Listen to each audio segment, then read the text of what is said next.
Welcome to the second match that we are playing with New School Elves, and we've got a pretty decent hand.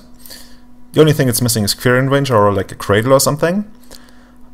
But like given the right top decks, this hand might once again just win on the second turn.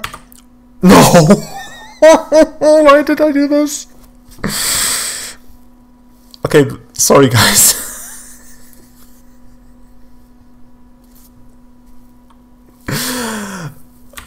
I hope the opponent just kills us now, so it doesn't matter. Anyway, you just gotta come back from mistakes. Damn. What am I even doing? I blame it on the artwork on the forest. What was this?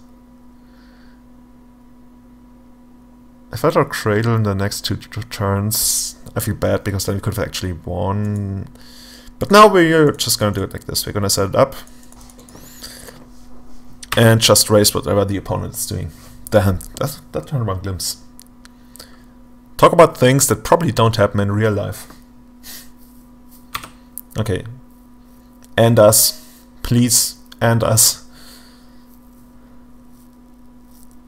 Yes, yes. Oh, no, he passes. Rex Sage. Come on, 5 top decks. Or this.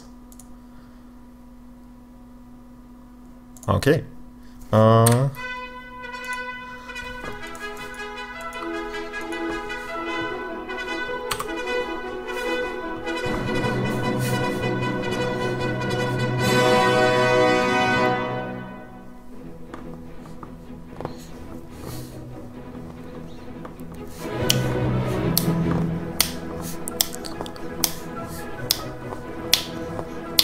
Oh, he's thinking about falsifying this.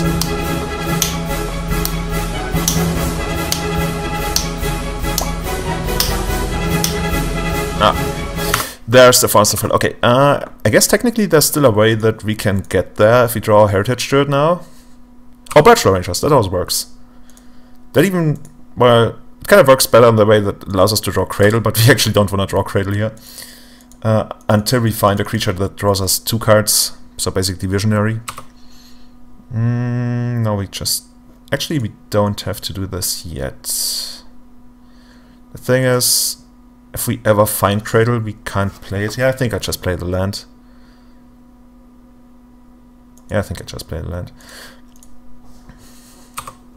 Because we couldn't cast visionary before. Unless we actually played the land last turn. So now, basically, we just have to hope that he doesn't have it, and we get to Rex Sage him next turn. Or if you find like a Cradle, maybe also a Suri him. See, back in the day, when like I enjoyed Legacy the most, the worst thing that could happen here was Progenitus or Woodfall Primus, and that was like very fair. Like at that point, both decks had a reasonable like chance to win, but now you get this. Imagine had we attacked for 2 more. Ooh. Then he could have only drawn 7. I guess he could have drawn more post-combat, but no. I wish Meekstone said that big creatures can't attack in the first place. But I guess you need something like Kismet for that. So, the deck we don't really want to face. How are we gonna try to combat it? How does Chitta hold up against Griselbrand? There's a good chance you could have even won this had I not stupidly wasted that glimpse. I think there's a very good chance that we could have stolen the first game. So anyway, Gadokteak is still okay because it gets rid of Through the Breach and Sneak Attack. Reclamation Sage is fine. This is one of those matchups where I kind of want to have Beast Within and Needles. There's not much I want to do here. Mortar Pot could be okay to deal... Nah, he's not gonna... Like, nah. Like in the last game, had we had Mortar Pot, still wouldn't have done anything. Because he can't equip it at instant speed, and the opponent wouldn't draw that low anyways. It's really not much. He could bring in Choke and hope to like randomly get him. If you go like turn 1 Llanowar Elves, they go on turn 1 Ponder and then you Choke. I think that's actually a viable line. And since we're removing these dudes, I can see this working. Maybe a 1 of Meekstone. In place of a priest. Oh, on the other hand, if you get turned to priest and they don't have it right away, or they show and tell and you put in priest, and don't, like if they show and tell Emrakul, I don't want Meekstone. Maybe there's a good card that we could play that acts like Meekstone against Dara, but actually wrecks anything Grizzlebrand or Emrakul like. We could actually play Humility in this deck. I've played Humility in Elves before. It wasn't great, but it did its job. Okay, so this once again could be a turn 2 kill. And this time we are not gonna cast our kill condition on the first turn and have it like wasted. So let's see where this is going.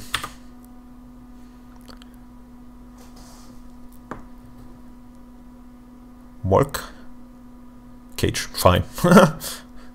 Or just draw Senate now. But I don't really feel like drawing Senate. It feels more like... Okay, it's no covered forest. I had another card in mind. Is it gonna resolve? This is like the position where it's so great when the opponent doesn't have Legacy and Probe, because he can't really know whether this is like a cycle glimpse or like a really dangerous glimpse. So if he plays conservatively, he has to force or fill it. And even though that didn't work out in our favor, overall, like, the odds are in your favor in a position like this. I'm gonna run out all of those, even though he could have mass removal, because the thing is, yes, he could, but you're not beating mass removal in the first place. I think I missed out on a point of damage. So you have to like assume that he doesn't have it and try to deal the biggest amount of damage that you can. So I played Glimpse, then this dude, and then... Yeah, no, I didn't miss out on damage, okay. So here we go, just getting in for 4.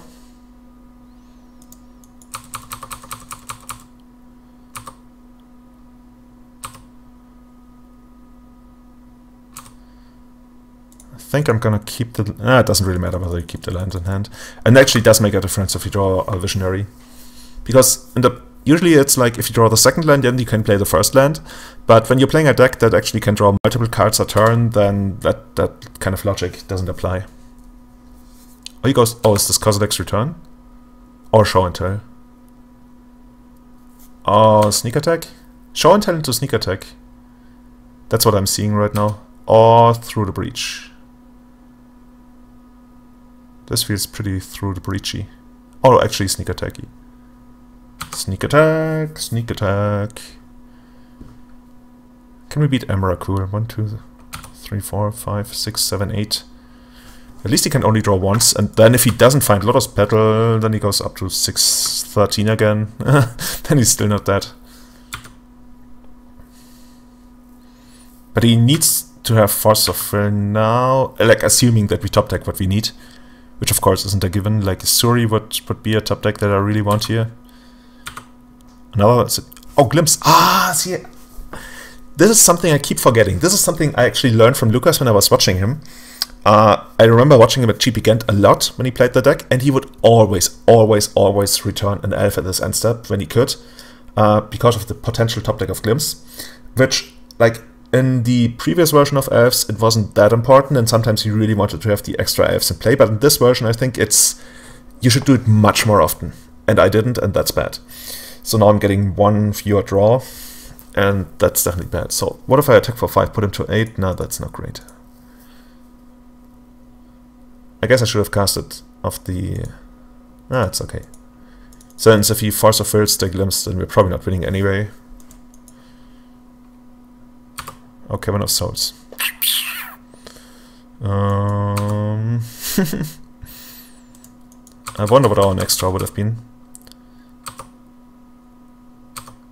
I also really want to include a flyer in this deck. This deck feels much more Chaos Elfy than previous iterations of the deck. And I'm keeping Cavern in hand right now, because we might want to use it for something. Okay, what's this going to be? Emrakul? Oh, you got the... Carrier has arrived. Oh, you got both? Okay. Yeah. You got that. So we lost this game. I wonder what the next card draw would have been had I not screwed this up. So let's see. Oh, once again, Magic on it doesn't... Oh, yeah, apparently you can't draw when the opponent has left the game. So, yeah, this is the worst deck. Still the worst matchups. Worst matchup you could ever face. So, when you lose against it, it's unfortunate. So I wouldn't really think too much about it. But yeah, so let's jump into the next game, where opponent hopefully doesn't draw the next card I want bound in Legacy.